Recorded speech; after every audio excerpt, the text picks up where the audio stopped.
কেউ যদি তোমার সাথে কথা না বলে থাকতে পারে, তবে তার সাথে কথা বলার জন্য পাগলামিগুলো ছেড়ে দাও।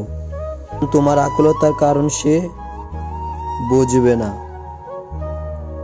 কেউ যদি তোমাকে কষ্ট দিয়ে স্থির থাকতে পারে, তবে তাকে নিয়ে অস্থির হওয়াটাকে ভুলে শক্ত হও, কারণ তোমার কষ্ট তাকে কখনো বিচলিত করবে না। কেউ যদি তোমার মূল্য না বোঝে, তবে তার কাছে বারবার নিজের গুরুত্ব চাওয়ার থেকে বিরত থাকো, কারণ সে কখনোই তোমার কদর করবে না। কেউ যদি তোমাকে ছাড়াই একা পথ চলতে পারে, তবে তার পথ থেকে সরে দাঁড়াও, কারণ তুমি তার জীবনে সফর সঙ্গী হবে না।